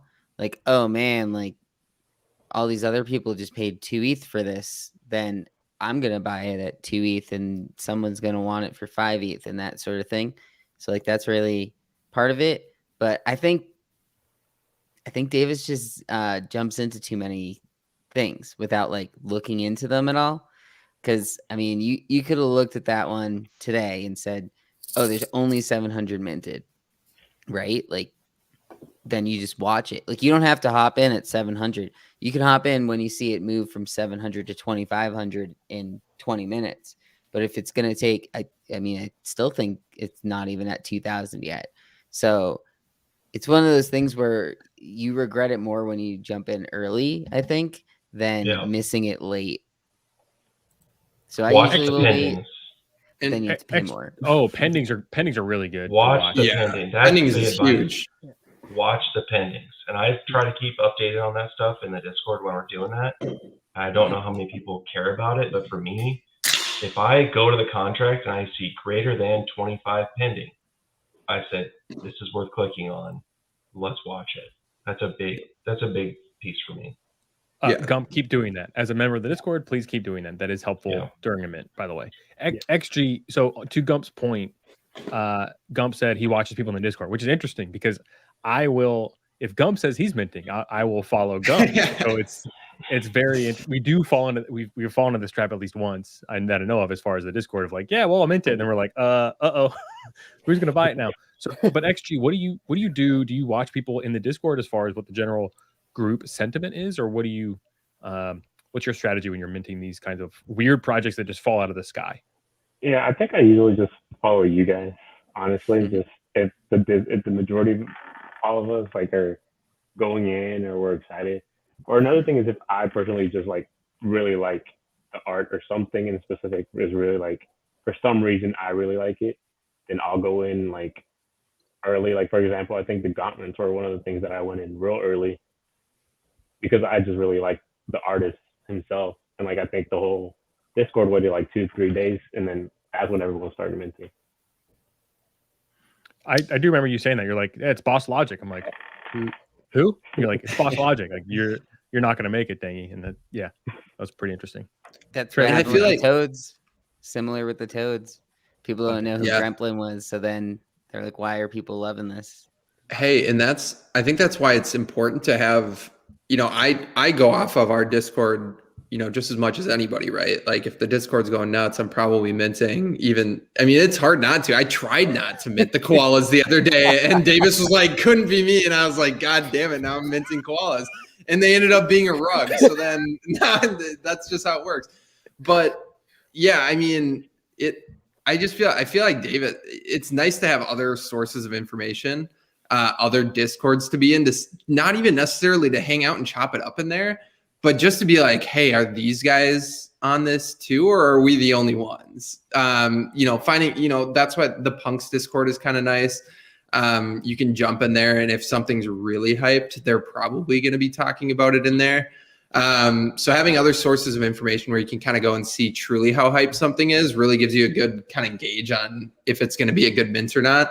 I also feel like Davis is minting a lot of like the projects that are like on the calendar, which just aren't it nowadays. And not necessarily even that those projects, the projects that he's minting are, but they kind of have that vibe. Like they're the types of projects that would end up on the calendar, and that's really all they have going for them. Whereas some of the most profitable projects now have, come out of nowhere. They're kind of like, you have to be in the Discord when it drops or when it happens. And like you said, Gump, like Davis is a busy guy. He's doing his DFS content and stuff. So you really can't spend as much time, and he probably can't spend as much time, in there like us degens. So I definitely think that plays a big part in it too. I want to add one comment about the calendar because I think it's important. So I have onboarded 2 personal friends who are in my basement right now watching the Monday Night Football game to our Discord. And when they first started out, they're like, are you minting the freaky frogs or the sexy seals? Because they saw it on the calendar. I'm like, no, that's trash. Like if it's on the calendar, it's trash. If no one's talking about it in the chat, do not mint it. Don't even research it. You can watch it. And I think that was helpful for them when I told them, like, just don't pay attention to the calendar. Because I used to do that. But the calendar, it is a paid service, guys and gals. They projects pay to get their project on that calendar, and we pull it in because there are good projects on the calendar, but most of them are bad. So just for anyone who's newer, I think that's a good point to make. I honestly don't even look at the calendar anymore. I used to every day check it, see what was on there, but now it's too many projects. I might glance at it and see if I recognize any of the names, just to remind me what time something's coming. If I glance at it and I don't recognize the names, I automatically think like I don't care about those projects, right? Like if I would have heard about it by now. Usually is my philosophy. Yep. Unless it's a stealth drop, right? Like I find some of the best projects nowadays, as Trey mentioned, are come out of nowhere, right? So, or it's some alpha in a secret chat that we don't share with anybody else. That's a joke. I'm kidding. I'm kidding. That was from the mushrooms. If the orcs were in a secret chat, then I apparently missed that secret chat because I did not get on that wait list. It was a secret chat. It was their Discord. You just had to type in it, and you got on the damn list. The chat's talking about the son of a bitch. The chat's talking about the Padlet, and I actually missed the Padlet days. I don't know if you guys remember, like back in the day, we might have had 3 projects on that Padlet like per week, and we were looking forward to those 3 projects. Now we have 10 a day, and it's overwhelming, right? So like you really gotta filter some of that noise. Where before it was like, oh, Gutter Cats is coming up 10 days from now. We're all looking forward to it. We don't have that anymore. I find like it's day to day now. We don't look forward to things 10 days from now. So it's kind of funny. Yeah, that's a great point.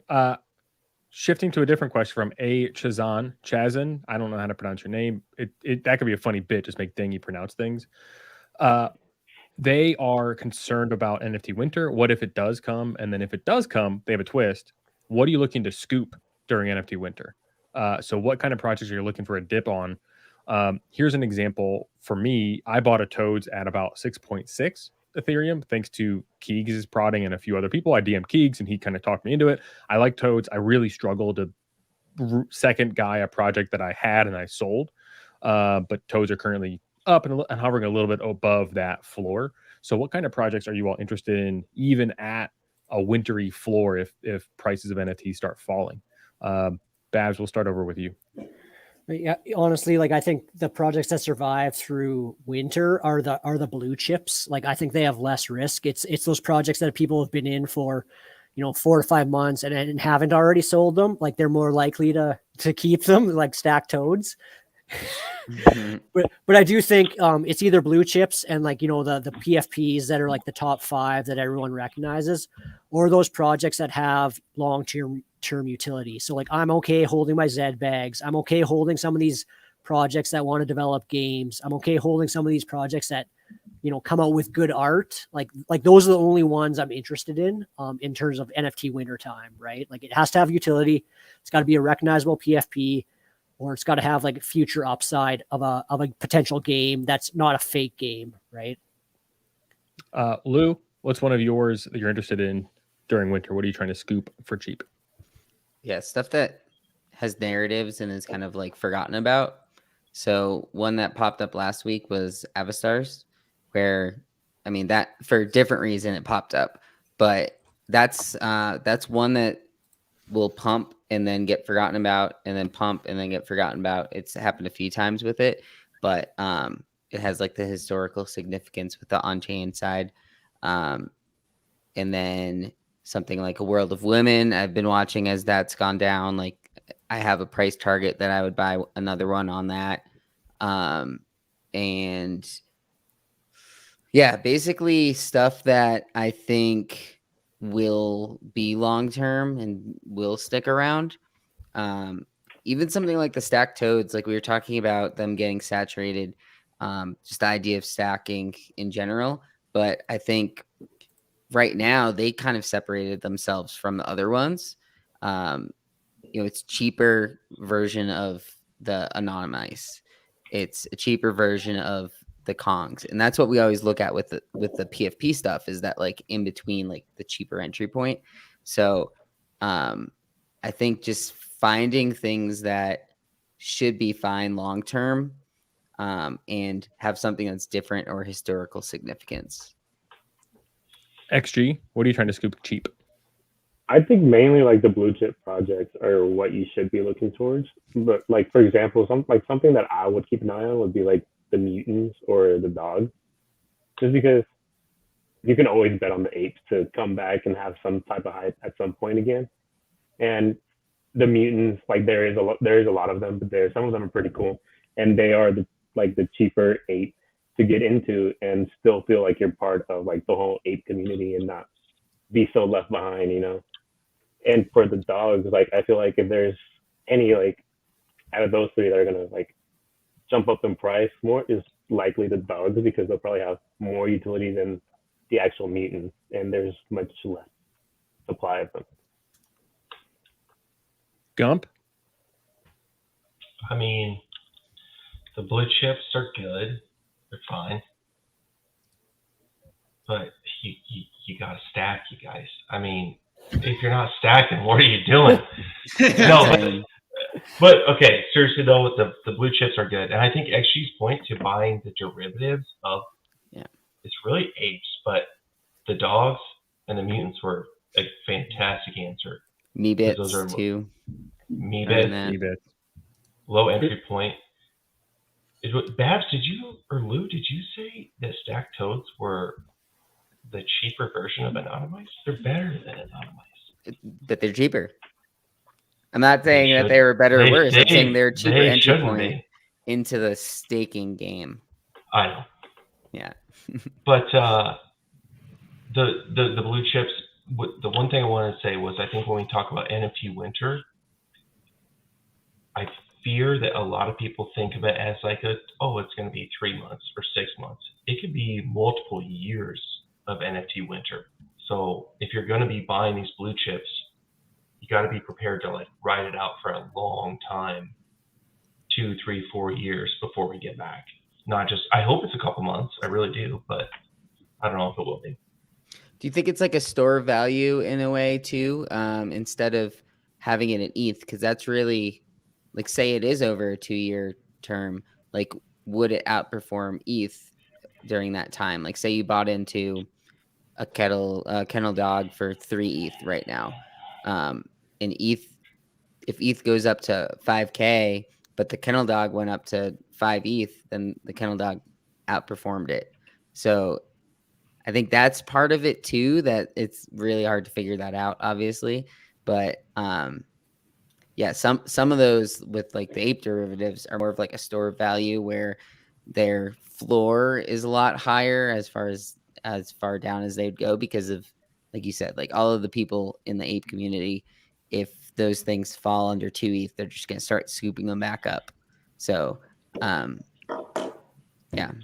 I think if you're really risk averse, you'd be better off holding ETH in that situation. Because let's say in a world where NFTs die, but DeFi lives, you will wish you had ETH instead of your kennel club. That may bounce back for DeFi, but not for JPEGs. If you're super risk averse. Yeah. Just that sentence is amazing to me. You might prefer to have your ETH versus your kennel club. I mean, true. Well, like as we always say, the best advice is sell enough NFTs that if they go to 0, you're not upset with your ETH balance, right? Like, so like if you're holding NFTs and they go to 0 tomorrow and you didn't take enough Ethereum off the table, like don't do that, right? Like sell enough that you're still happy at the end of the day, right? I always plan that they might go to 0 one day. Like I don't think they will. Like I'm not trying to spread FUD, but like be happy enough with how much profit you've taken off the table, right? Like, yep. Trey, what is your winter coat plan up in the northern plains? Well, I'm down south right now, but I was actually talking to a friend about this the other day, and like Lou said, like Bored Ape Yacht Club in that circumstance, even in NFT winter, I seriously think that those are going to get scooped up if they get down to like 2 or 3 ETH. So it's kind of hard to say like what I would be buying, because it really is dependent on really how bad it is. If Bored Ape Yacht Club gets down to like below 5 ETH, I'm probably buying. And so that's kind of my stance on it. in terms of what else I'm buying, I'll probably put together a list of stuff, the blue chips, the cool cats, the Bored Ape Yacht Club, punks, if I can afford it, but I have a feeling that that's not going to be even in the conversation. So, just having those and then keeping an eye out for stuff like that, narrative driven stuff that, projects that have teams that are committed to staying throughout that winter, because even on projects that maybe don't, maybe we've even forgotten about during NFT summer, but those teams are just so into it and so about, building that project regardless of who's there, that they are going to build throughout the winter. I think those could potentially be good ones to start looking at. So that's kind of what I'm going to be looking at, but we've never been through an NFT winter yet, like we have with other crypto. So, other crypto, we have kind of a benchmark or baseline to go off of, whereas this, we don't. We don't know how exaggerated this is going to be. So we'll see. I got to say, on the keyboard hierarchy, Carlini's keyboard is better than yours, but keep going. The only thing, let's keep in mind that we don't know if winter's gonna ever come. We think it's coming, but let's be honest, maybe we're just all wrong. So there's a scenario where more people join OpenSea, all of a sudden users continually increase, everyone's, over the next year, it just keeps going. But I don't want to play that card. I'd rather prepare for the worst than hope for the best. Right. So let's caveat that we don't think, we've had moments before where we thought winter was here and it recovered 5 days later. Right. So let's not say this is the end yet, but go ahead, Dangy. Oh, I was just going to say, I saw it. God dang it. We keep cutting each other off. Go ahead. Oh, he's moving off screen. Yeah. No, I was going to say, so NFT Collective had a good tweet where it sounds like he liquidated a lot of his account, other than his punk and some other very blue chip. He was like, look, I saw an opportunity where I could get to this next level of wealth or, net worth to a point where it would make my, my life that much better, that next step up. If you are in a position where you could sell one NFT to put yourself in that next level of living, I really think you should be considering that right now. That's what I would be doing. This is so volatile. We're just seeing some obscene amounts of money being paid for some of these NFTs. So if you have an offer, if you can sell an NFT and it's going to make your life that much better, you probably should do it. I think that's what I would be doing in that circumstance. I totally agree. My thinking for winter is exactly what you all said. Blue chips, yada, yada, yada. Trey did mention maybe some NFTs that we forgot about during summer. And that's why I was cupping my hands as a pro wrestler would. Let's not forget the team that I know this is going to be, oh God, again, so on brand, that Penelope's has assembled and they're on board for 2 years. That's a long winter that they can build and they have a team and they're ready to go. It's a perfect example. Way early in Penelope's, Lou would say they're the stable coin. And I believe that's good and potentially bad because they're not mooning, but they're stable. They're there for you. So I really believe in that NFT long-term during winter. And I've talked to Carlina. I've said, oh yeah, winter, haha. And he's like, yeah, you don't know winter, buddy. You don't know winter yet. And so I can't even conceptualize what winter really looks like. Yeah. So who knows? Look at CryptoKitties. Look at CryptoKitties. Those aren't even selling at all anymore. And those were the original. That's the reason we're all here basically. And those used to sell for plenty more ETH, but it was when ETH was cheaper as well. So it's just kind of these pixel turtles and the golden pups and those types of things. Those are things you're not going to want to have 6 months from now, likely. If they're still in your account, you're probably not selling them to anybody. You're burning them to take that tax loss.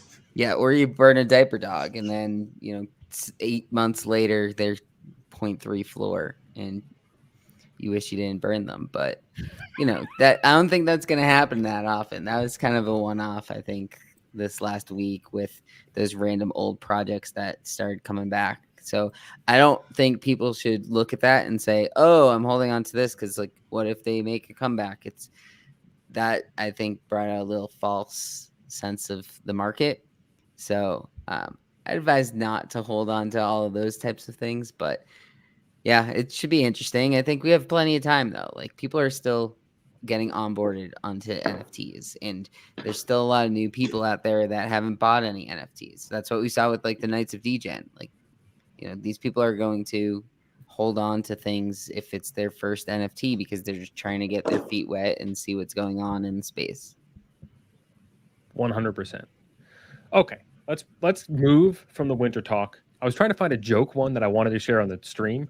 I don't. You guys I hate you all. I need to share these questions publicly, but I don't want to answer them on the stream. So we'll do that Tony later. admitted that the Davis question was a joke, that it was Tony who sent that. Oh, I think it's perfect. And I think That's it actually actually is helpful. It's helpful advice. Tony's been killing it.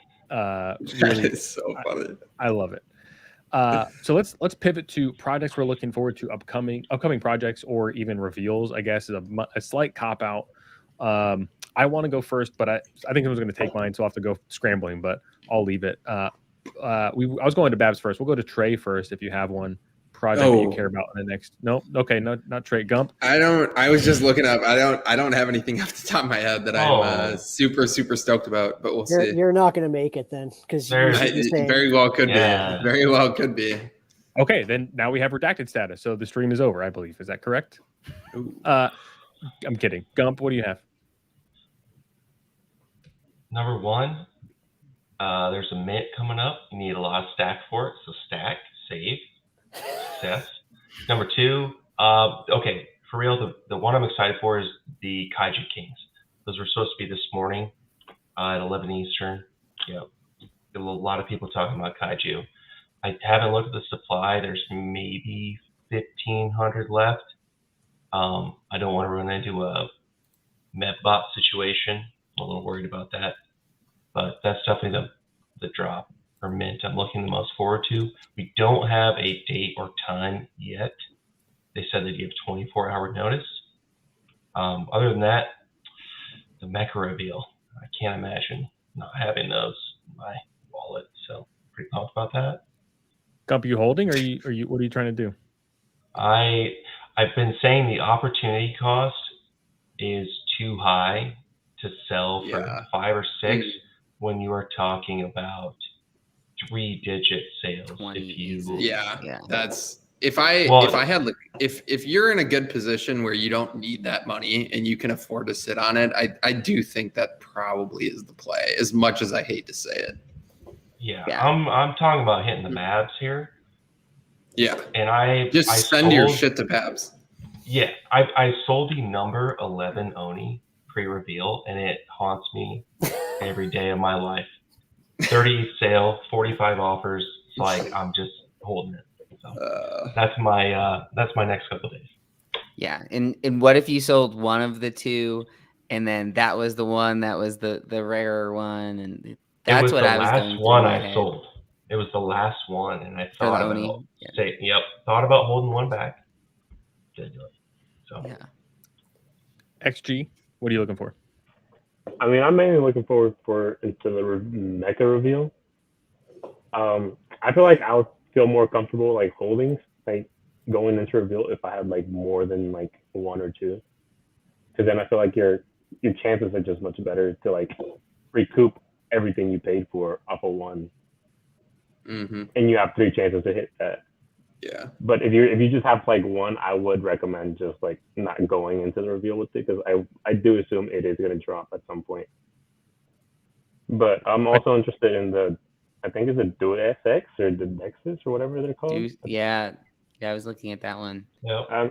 I like the art of that, and I'm interested in that. I'm not sure. I've been in that Discord a long time, it feels like, but Me too. Still in there. Lots of notifications. I forget why I'm in Discords, and then I leave them only to find out that I was like on the whitelist or something, and I'm like, God dang it! Like, oh well, that sucks. But Yeah, like the City Roots one, I get Oh, so many notifications God. from them. yeah. That's brutal. I think I have 22 from City Roots right now. Lou, what do you have as far as upcoming projects? The next big one, Akira, that they sent another sneak peek today that looked pretty cool. That's one that I'm excited to get. I think they're doing a Dutch auction though, right, Babs? I think. Don't you get something for owning the meta key or whatever it was? Yeah. There was that dynamic to it, right? I don't know. I don't have that meta key. About that one. I think there's 10,000 like if you own an item, and 10,000 Dutch auction for the public is how it works. Oh, 20K. Is it that much? Because I thought, because if you own an artifact or MetaKey 2, Yeah, MetaKey 2, you get 1 mint. Artifact, you get 3. Yeah. Floor So that's for the Meta issue Key with that 2. one. So I think it's 10K in 3,000. total for the people that own stuff if you add up all those free mints, right? Yeah. I'd have to double check, but Yeah. There are 750 MetaKey 2s, and the floor is 6.8. So that's 750 Yeah. at a high price. Yeah. One thing Dangy and I will- were looking at those at 2.5, and we decided to go with V3. It's because it's cheaper. It's the most expensive key out there right and now. it was like a day later or 2 days later that we learned about that part. It was very soon. Yeah. Dang. Nobody's taken mine yet. Babs, can you take my project that I'm interested in coming up? Oh, do you? I have 2, so I don't know which one I'm going to take from you. But I have 2 over the next couple of days that are both kind of like expensive, maybe art mints. Oh no, I'm in trouble. We're good then. Okay, we're good. One is the Hidden in Noise, and I'm in the Discord. Honestly, I think the pre-sale starts tomorrow. I think I'm whitelisted, so I'm going to mint that. I think it's 0.4. It's expensive, but like I really like 0.404. Yeah, 0.404. I'm really looking forward to that one. Sorry, I stole it. Yeah, is that the one we did the writing for? I couldn't remember. That's the one. Yeah, That's so the one. I'm really looking forward to that one. Sorry, I stole that's it. one where if you all are in our or in the Discord / our Discord, we should team up as people. If you're on that pre-sale list and that 0.404 is too expensive, I really like the project. It's kind of heady. It's out there. They did a wonky pre-sale that tells me they're thinking outside the box. Things could be weird and different. Usually that does it well. That's my 2 cents on stealing the Hidden Noise. What other one did you have, Babs? Sorry, you can keep talking about that one after. But the other one is a Dangy project, which is a Dutch auction too. I'm kind of interested in it. It starts really high. It's 3F. And I think the resting price is 0.3. So it's still expensive, but the art's a little different. It looks good. There's a chance you can win. There's a chance you can win a 7-foot sculpture. So like, I kind of want that in my living room. My wife would love that. So, maybe I'll hit the nuts, Maybe. Of course you will. Of course, always. And someone in the chat said about Gump said he sold the Oni was his last one he sold. It's kind of like my Galactic Apes situation where I sold like all the serial numbers around it, but I kept one serial bro number, and that was my super rare one. And I sold. So yeah, classic. Sometimes people just run hot anyway. Oh yeah, Tony, give us a number. Give us a number of Metasaurs. I think I missed Metasaurs. I want to write that down. So Metasaurs is that one. They whitelisted anyone who has a Bored Ape. So I'm on the whitelist for that one. So I'm hoping that's a good project as well. I know. Yeah, so rich. How rich? Jeez. Unbelievable. I do have one now, Dangy. One what? Oh, what do you have? Stringify. Did you end up getting in on that? Oh God, not that stupid. Oh, it's so annoying. I grinded that for an entire day. What was the code?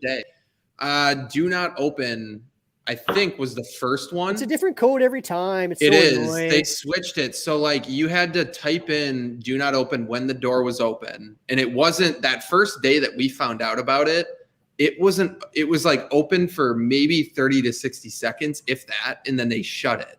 So you had to go in there. I had the notifications on for just that channel. And then all of a sudden my computer started going ballistic. So I knew that it was open. I typed in there, and then it opened up this door, and you had to respond correctly to its questions every like X amount of minutes after each one was sent. So it was definitely a process. Shout out to Allison. And there's one other guy in the Discord or in that thread that were working that. And I ended up getting through the door. So I don't know. Apparently it gives you access to a whitelist for a future PFP project that is coming up. That is all I know though. So these are the types of projects that intrigue me though. And I think typically do well is like those ones that kind of have like that narrative or mystery around it where you had to put in some effort to get there. That's kind of why I grinded that out. I normally do not grind that kind of stuff out, but I thought it was cool and fun. So I kind of just went for it. 100%. Word puzzle. Hate puzzles. Yeah, I think Gump, were you in there and you're like, I hate puzzles. Yeah. I'm not doing this shit. Yeah, I think King said the same thing. I tilt left that so hard. Same thing with the museum. When we were walking around the room, where's the keypad? What do we do for this? I'm like, yeah, no.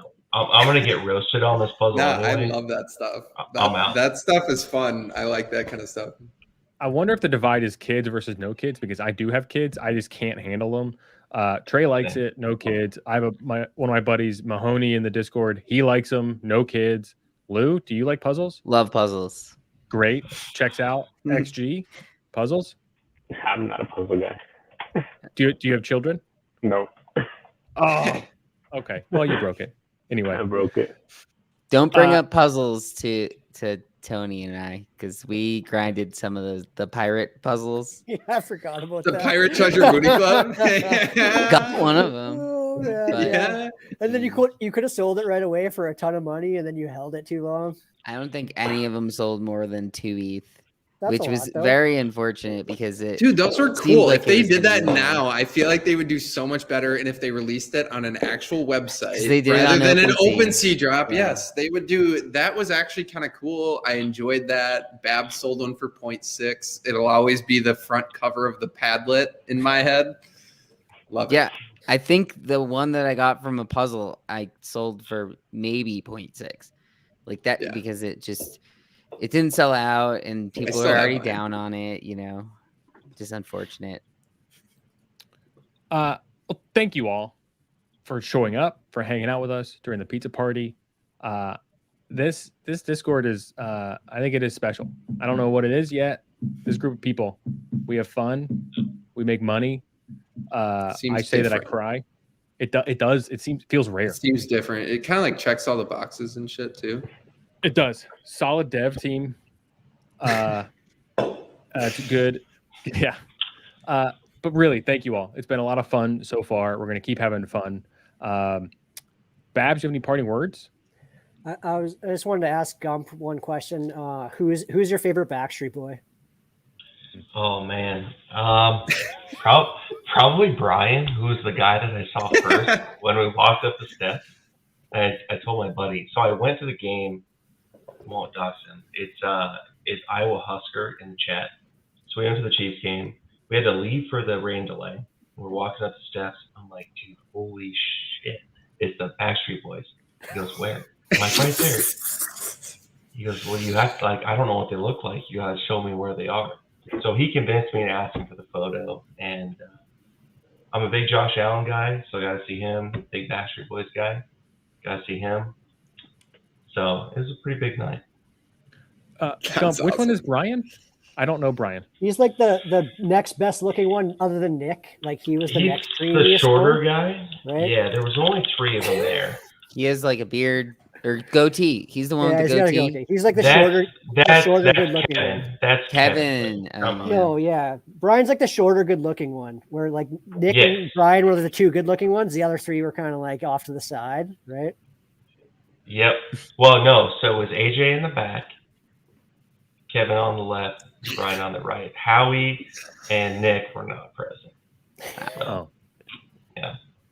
Anyway, I've said enough. It's so funny. Gump, wear that with pride. I think it's delightful. Lou, it was great. Do you have any parting shots, Lou? No, I didn't really mint anything over the weekend, so I feel like I'm gonna FOMO mint something the next few days and regret it right away. But yeah, I mean, we're getting back into a more like leveled out time, I think. So don't panic too much that prices are down, because I think they were already overpriced. So I think they're just getting more normalized now. So this will be an interesting week to watch what happens over the next few days when we're not in weekend time. Correct. XG, what do you have for us? I just want to say thank you for having me on. Also want to thank Pete as well for giving me a platform inside of the Discord. Like it's helping me push towards being the artist which I want to be, and it's helpful having a platform to start out with. So I'm very thankful for that, and just I'll be back with more artwork. Sooner or later I'll be back. I love it. Gump, Love it. parting words, please not related to taxes. No, not the taxes. The papers. I got to address the papers because that's one of my bits. Let the papers leave. I'm happy about it. Let them go. 2, stack. 3, the Discord's been fun. Like, I seriously do like being in there every day, not doing my real job.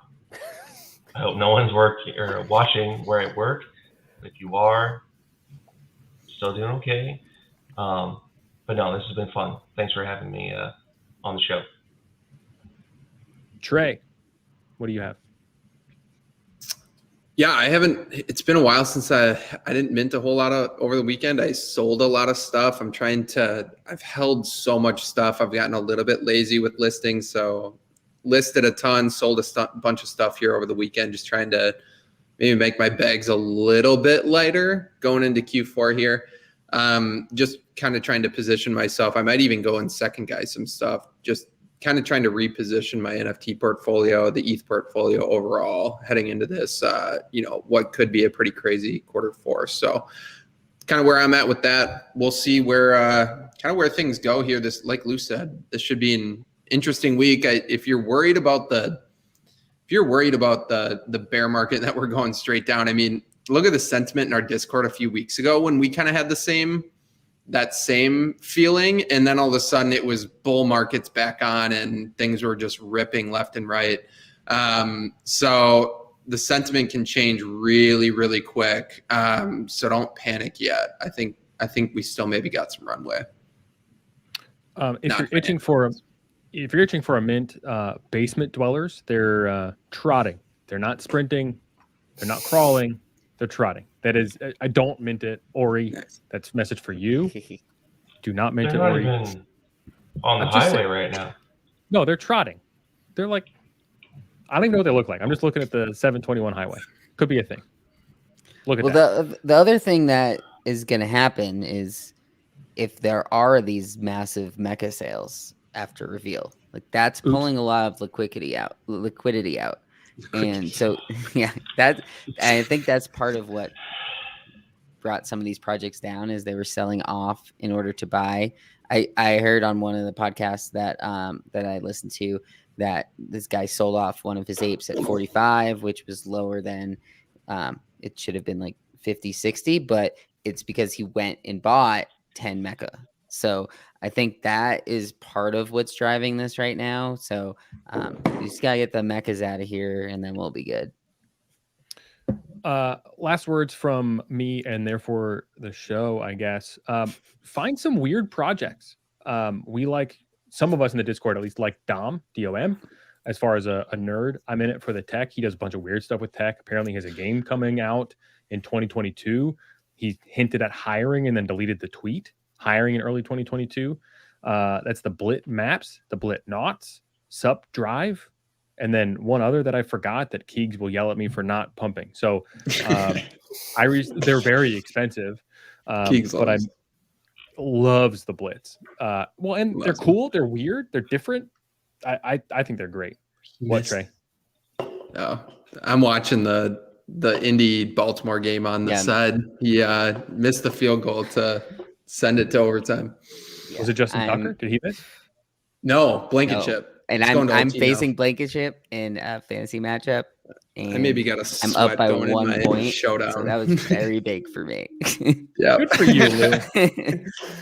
Good for you. On behalf of Babs, Lou, XG, Gump, and Trey, thank you all for making this dumb pizza party possible. Have a great week.